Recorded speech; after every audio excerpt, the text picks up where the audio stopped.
नमस्कार। GS prime के daily current affairs में आपका स्वागत है। अगर आपने हमारे चैनल को अभी तक सब्सक्राइब नहीं किया है तो प्लीज सब्सक्राइब दी चैनल। चलिए शुरू करते हैं आज का सेशन। पहला प्रश्न है, निम्न में से कौन भारत की पहली महिला उड़ान परीक्षण इंजीनियर बनी है? Option A Garima Singh, option B Ashita B Oleti, option C Shubhangi Sharma, option D इनमें से कोई नहीं। इसका सही जवाब है option B Ashita B Oleti. Ashita B Oleti भारतीय वायुसेना में इस भूमिका के लिए योग्य पहली और एकमात्र महिला हैं। एक उड़ान परीक्षण इंजीनियर के रूप में वे सशस्त्र बलों में शामिल होने से पहले विमान और हवाई प्रणालियों के मूल्यांकन के लिए जिम्मेदार होंगी। कर्नाटक की मूल निवासी आशिता बी ओलेटी ने 43वें उड़ान परीक्षण पाठ्यक्रम के भाग के रूप में स्नातक की उपाधि प्राप्त की है। आपको बता दें कि भारतीय वायुसेना की स्थापना 8 अक्टूबर 1932 को हुई थी और भारतीय वायुसेना का मुख्यालय नई दिल्ली में है। इसके air chief marshal Rakesh Kumar Singh Bhadauria हैं। अगला प्रश्न है, हाल ही में किस राज्य ने स्मार्ट किचन योजना की शुरुआत की है? Option A Bihar, option B Kerala, option C Uttarakhand, option D Orissa. इसका सही जवाब है ऑप्शन बी केरल। केरल के मुख्यमंत्री पिनराई विजयन ने घोषणा की है कि एक सचिव स्तर की समिति वाम लोकतांत्रिक मोर्चा एलडीएफ की प्रतिबद्धताओं को पूरा करने के लिए राज्य में स्मार्ट किचन योजना के कार्यान्वयन पर दिशा निर्देश और सिफारिशें तैयार करेगी। इसका उद्देश्य महिलाओं के घरेलू श्रम के काम के बोझ का वर्णन करना और उन्हें कम करना है। स्मार्ट किचन योजना 10 जुलाई 2021 तक शुरू की जाएगी। केरल के मुख्यमंत्री पिनराई विजयन और केरल के राज्यपाल आरिफ मोहम्मद खान हैं। अगला प्रश्न है, हाल ही में किस लेखक और कला क्यूरेटर का निधन हो गया है?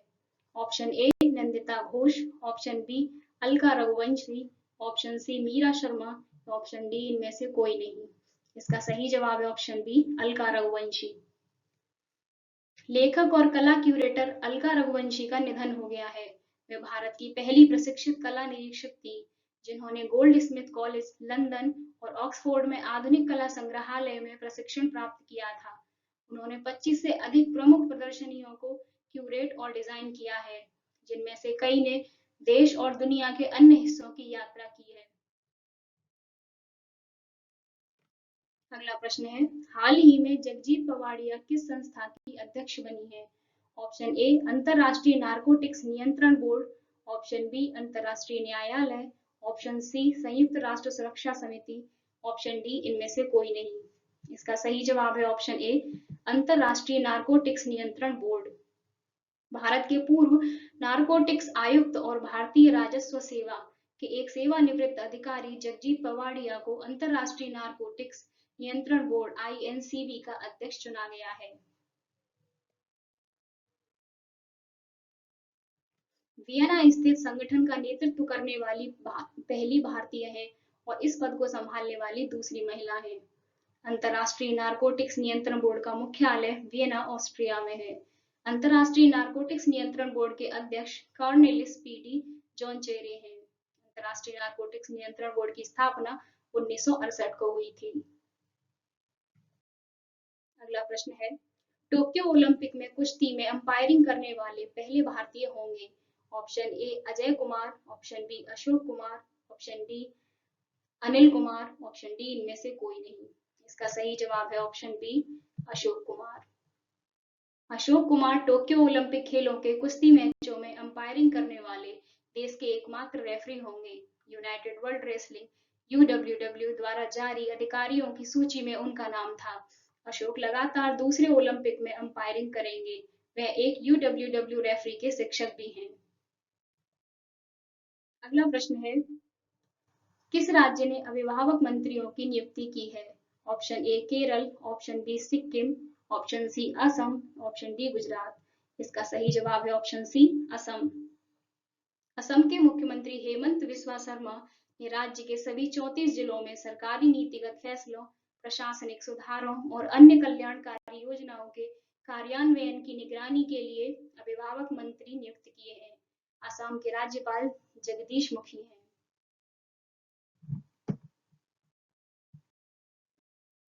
अगला प्रश्न है, नोबेल पुरस्कार विजेता अमर्त्य सेन किस देश के शीर्ष पुरस्कार से सम्मानित किए गए हैं?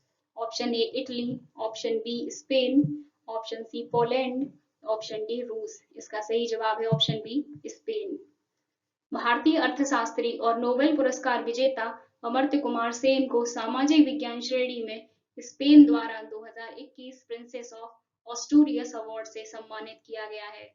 Princess of Asturias award Spain में प्रिंसेस ऑफ ऑस्टूरियस फाउंडेशन द्वारा दुनिया भर के व्यक्तियों, संस्थाओं या संगठनों को दिया जाने वाला वार्षिक पुरस्कार है, जो विज्ञान, मानविकी और सार्वजनिक मामलों में उल्लेखनीय उपलब्धियां हासिल करते हैं। अगला प्रश्न है, अंतर्राष्ट्रीय महिला स्वास्थ्य कार्यवाही दिवस कब मनाया गया? ऑप्शन ए 25 मई, ऑप्शन बी 26 मई, ऑप्शन सी 28 मई या फिर ऑप्शन डी 24 मई। इसका सही जवाब है ऑप्शन सी 28 मई। अंतर्राष्ट्रीय महिला स्वास्थ्य कार्यवाही दिवस, अंतर्राष्ट्रीय महिला स्वास्थ्य दिवस, an International Day of Action for Women's Health, यानी इंटरनेशनल वीमेंस हेल्थ डे, साल 1987 के बाद से प्रत्येक वर्ष 28 मई को विश्व स्तर पर मनाया जाता है। इस दिन को मनाए जाने का मुख्य उद्देश्य दुनिया भर में महिलाओं के स्वास्थ्य और कल्याण से जुड़े मुद्दों के बारे में जागरूकता बढ़ाना है। लैटिन अमेरिकी और कैरेबियाई महिला स्वास्थ्य नेटवर्क LACWHN और प्रजनन अधिकारों के लिए महिला वैश्विक नेटवर्क WGNRR ने इस दिन का शुभारंभ किया। अगला प्रश्न है, वर्ल्ड हंगर डे कब मनाया जाता है? ऑप्शन ए 26 मई, ऑप्शन बी 27 मई, ऑप्शन सी 28 मई, ऑप्शन डी 29 मई। इसका सही जवाब है ऑप्शन सी 28 मई। वर्ल्ड हंगर डे हर साल 28 मई को विश्व स्तर पर मनाया जाता है। इस दिन को मनाए जाने का उद्देश्य दुनिया भर में भुखमरी से ग्रस्त 820 मिलियन से अधिक लोगों के बारे में जागरूकता बढ़ाना है। इस दिन 2011 के बाद से न केवल भुखमरी की बीमारी के बारे में जागरूकता फैलाने के लिए, बल्कि स्थायी उपक्रमों के माध्यम से भुखमरी और गरीबी को समाप्त करने के लिए मनाया जाता है।